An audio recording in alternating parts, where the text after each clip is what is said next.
The sign at the edge of town reads, "Welcome to Blackwood Creek. Population 11,400. It's the kind of place where the pine trees outnumber the people 10 to 1, and the fog rolls off the Appalachian foothills thick enough to swallow a car whole. Around here, folks don't lock their doors. They know their neighbors. They trust the isolation. But isolation is a double-edged sword. It offers peace to those seeking quiet, and a perfect hunting ground for those seeking prey. On the morning of October 14th, that illusion of safety was shattered. Sarah Jenkins was 24 years old. She worked the graveyard shift at the Sinclair gas station on Route 9, a lonely stretch of asphalt that sees more logging trucks than local traffic. She was reliable, quiet, a fixture of the town's nocturnal routine. At 6 a.m., the morning manager arrived to relieve her. The fluorescent lights were humming. The coffee was brewing. But Sarah was gone. At first glance, local law enforcement treated it as a simple missing person case. A young woman walking off the job. Maybe a boyfriend. Maybe a sudden urge to leave town.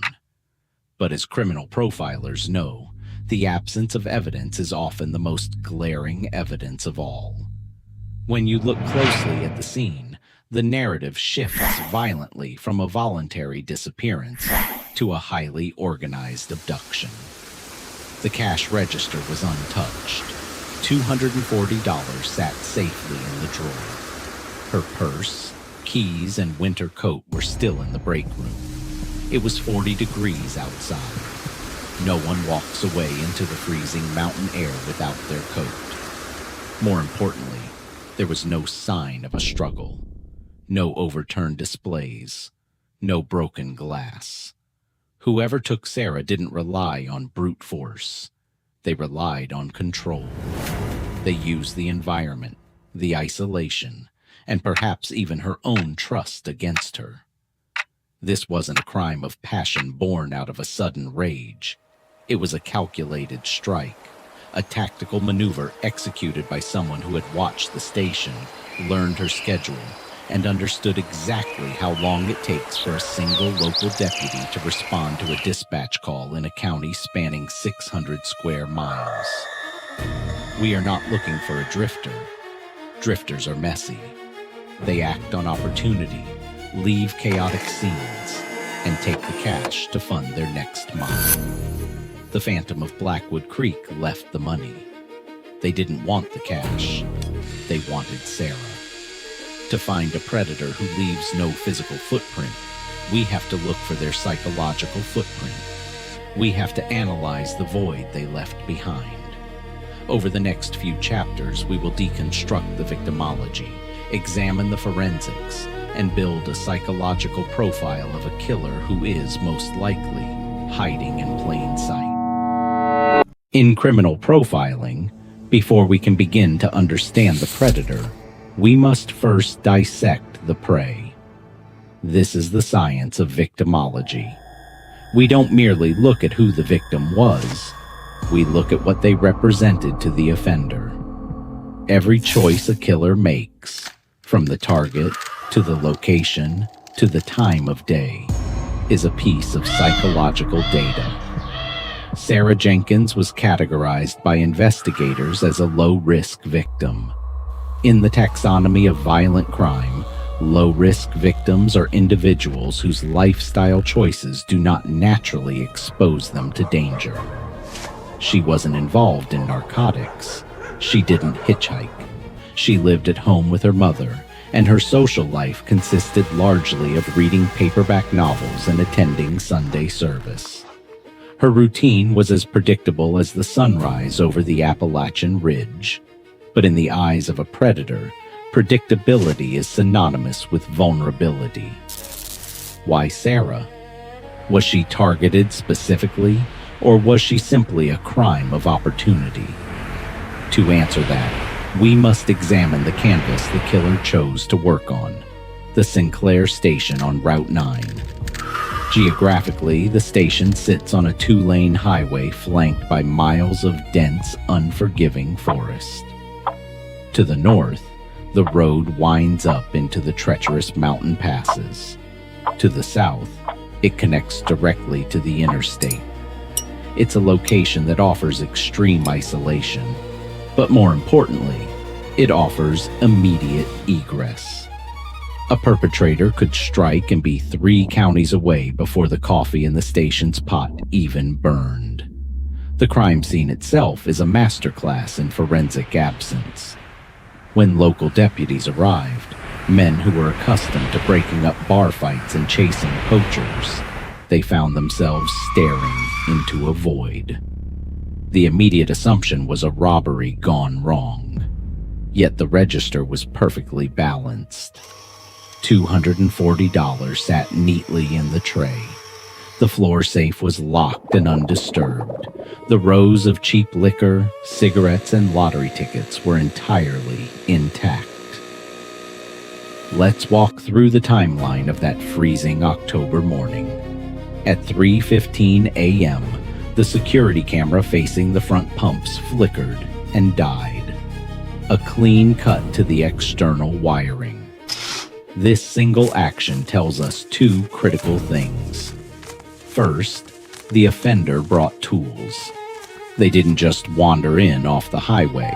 They arrived prepared with a specific objective. Second, they possessed a working knowledge of the station's surveillance blind spots. They knew exactly which wire to sever, and they knew exactly when to do it. At approximately 3:30 a.m., the killer crossed the threshold of the station. A blitz attack, where an offender uses overwhelming physical force to immediately subdue a victim, always leaves a signature of chaos. Scuff marks on the linoleum, knocked over displays, defensive wounds leaving blood spatter. But inside the Sinclair station, there was absolutely nothing. The floor was pristine. Sarah's belongings were still neatly tucked away in the employee break room. Her half-eaten sandwich sat on a paper napkin beside a novel, bookmarked at page 42. Her heavy winter coat remained on its hook. This pristine environment violently contradicts a physical struggle. It strongly suggests a con or a surprise approach utilizing an immediate lethal threat. The offender likely presented a firearm the moment they walked through the door, demanding absolute compliance. They didn't drag her out kicking and screaming. They walked her out. They controlled the environment so completely that the victim, terrified and calculating her own slim odds of survival, chose to obey rather than fight. This level of psychological and physical control requires extreme confidence. It requires experience. A first-time offender is fueled by adrenaline. They are messy. They panic. They drop things. The Phantom of Blackwood Creek dropped nothing. They operated with a cold, terrifying efficiency. We must also consider what the killer chose to leave behind. They didn't take her car keys, meaning they had their own transport waiting in the shadows. They didn't take her coat, suggesting the abduction was rapid, and the destination was likely a pre-prepared, controlled indoor environment. In the profiling world, the modus operandi, or MO, encompasses the necessary actions taken to commit the crime. Cutting the camera wire, using a weapon to gain silent compliance, utilizing a vehicle for rapid transport. These are all elements of a highly sophisticated, organized MO. It reveals a subject who is methodical, calculating, and profoundly patient. They stalked this location. They learned the rhythms of the night shift. They waited for the perfect window. But the MO only tells us how the crime was committed. It doesn't tell us why. The why is buried deeper. It is the dark psychological engine driving the predator. To understand why Sarah Jenkins was taken into the freezing mountain air, we have to look past the physical evidence. We have to peer into the mind of the architect. To construct a psychological blueprint of a predator, behavioral analysts draw a strict defining line between two concepts: modus operandi and signature. The MO is dynamic. It evolves. It is the methodology the killer uses to successfully execute the crime and evade capture. Cutting the camera wire, utilizing the darkness, rapid abduction. These are learned behaviors, honed over time or meticulously planned to ensure success. But the signature is entirely different. The signature is static. It is the psychological compulsion that drives the offender to commit the act in the first place. It is the ritual. Because the Sinclair station was left immaculate, the offender's signature is not visible at the primary scene. The abduction itself was merely a logistical necessity. The true crime, the fulfillment of the predator's dark fantasy, happened at a secondary location. A secure private environment where time was no longer a constraint and control could be absolute. This critical distinction allows us to classify the perpetrator on the FBI's spectrum of organized versus disorganized offenders. A disorganized offender strikes impulsively. They often leave a chaotic crime scene, use a weapon of opportunity, and abandon physical evidence in their wake. They are usually socially inadequate, live alone or with a relative, and often act out of sudden, uncontrollable emotional distress. The Phantom of Blackwood Creek is the exact opposite. This is a highly organized offender. Organized killers are characterized by their methodical planning and execution. They bring their own weapons. They select strangers as victims, but they stalk them beforehand to ensure maximum vulnerability. They do not act out of sudden rage. They act out of a deeply ingrained need for absolute dominance. Statistically and behaviorally, this points to a highly specific demographic profile. We are looking for a male, likely in his late 20s to early 40s.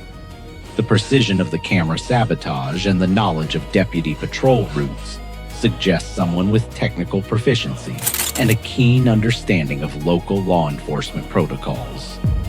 He may not be a police officer himself, but he likely holds a job that requires attention to detail and offers mobility. A mechanic, a contractor, a utility worker.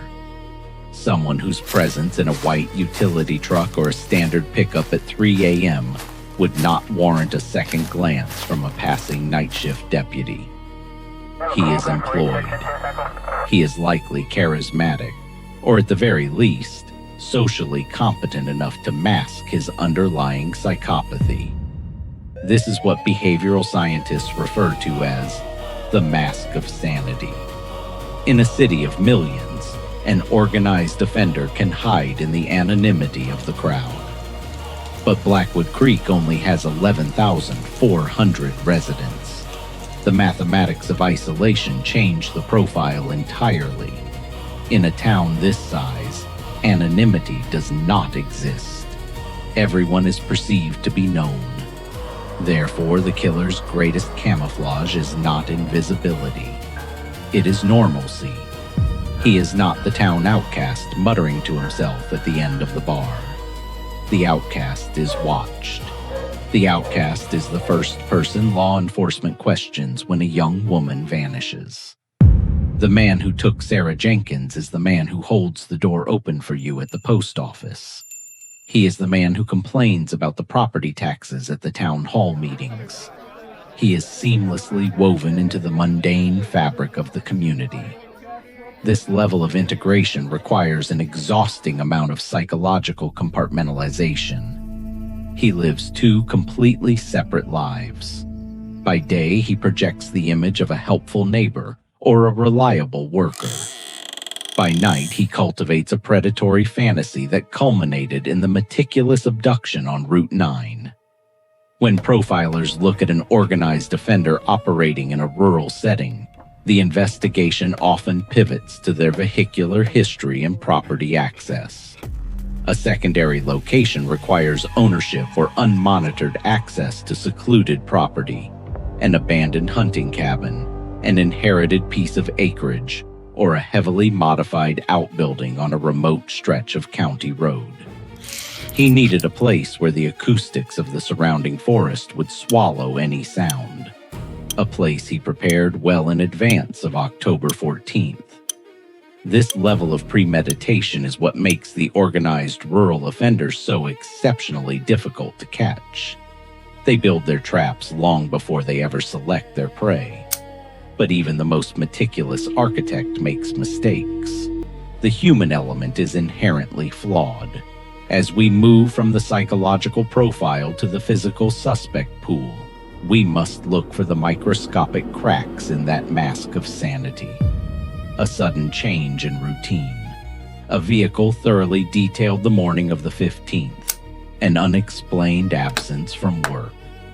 The Phantom is out there, blending in. But the very traits that make him successful, his need for control, his arrogance, are the exact same traits that will eventually betray him. When you cast a net based on a psychological profile in a county spanning 600 square miles, you're looking for an anomaly masquerading as the mundane. The FBI Behavioral Analysis Unit, consulting with local detectives, refined the parameters. They were looking for a white male, 25 to 45 years old. Someone employed in a skilled trade or utility sector, granting them irregular hours and intimate knowledge of the area's infrastructure. Crucially, they needed someone who owned or had unmonitored access to isolated rural property. In Blackwood Creek, that profile eliminated 95% of the population, but it did not eliminate Arthur Vance. Arthur Vance was 34 years old. He worked as a lineman for the regional power company. His job required him to be out at all hours, in all weather conditions, repairing downed lines across the most desolate stretches of the Appalachian foothills. He drove a white utility truck provided by the county. He was quiet, but polite. He had no criminal record, save for a single speeding ticket from 5 years prior. To the untrained eye, Vance was a ghost in the system, perfectly average. To a profiler, he was a blaring siren. A review of the Sinclair station's daytime surveillance footage from the month prior to Sarah's disappearance revealed a chilling pattern. Vance stopped at the station every Tuesday and Thursday at exactly 2 p.m. He bought the same brand of coffee, paid with exact change, and made brief, socially acceptable small talk with Sarah. He was establishing a baseline of trust. He was mapping the interior. More damning was his alibi for the morning of October 14th. Vance claimed he was asleep in his home, alone. There was no one to corroborate his location between 10 p.m. and 6 a.m. Furthermore, property records indicated that Vance had inherited a 50-acre tract of heavily wooded land from his late grandfather, located 15 miles up the mountain from Route 9. The property contained an old hunting cabin with a reinforced storm cellar. It was completely off the grid. Armed with circumstantial evidence and a matching psychological profile, local detectives brought Arthur Vance in for questioning. This is the crucible of a criminal investigation. The interrogation room is where the mask of sanity is tested under extreme pressure. Disorganized offenders crack. They contradict themselves. They display inappropriate emotion or immediately demand legal counsel out of sheer panic. Arthur Vance did none of those things. He sat in the windowless room for 4 hours. He declined a lawyer. He drank a cup of black coffee and answered every question with measured, polite precision. His heart rate, visually observed by detectives, never appeared to elevate. When shown a photograph of Sarah Jenkins, he expressed appropriate sympathy. He acknowledged buying coffee from her. He acknowledged his alibi was weak. He was completely transparent, offering the police no leverage. He was an apex predator sitting in a cage, knowing the locks were broken. Without a confession, the detectives needed physical evidence. They secured a warrant for the inherited hunting cabin. A forensics team scoured the property for 3 days. They utilized ground-penetrating radar. They sprayed luminol across the floorboards of the storm cellar, searching for the telltale biological glow of blood.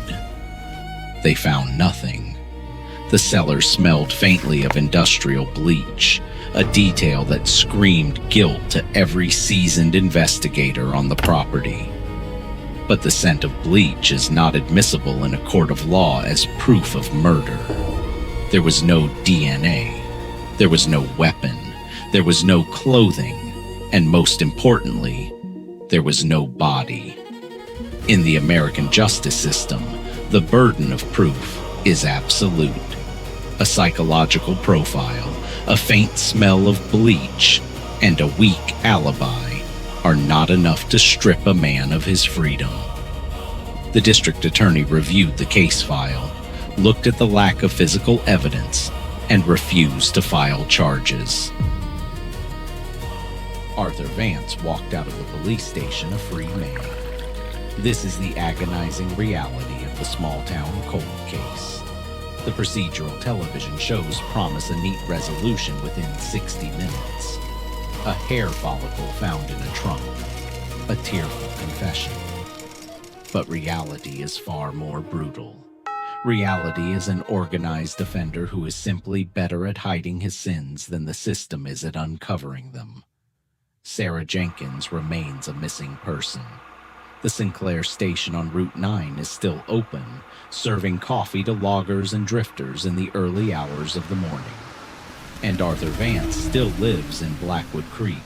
He still works on the power lines. He still shops at the local grocery store. He is the man holding the door for you. He is the man waving from his truck. He is the Phantom, hiding in plain sight, waiting for the perfect moment to step back into the dark.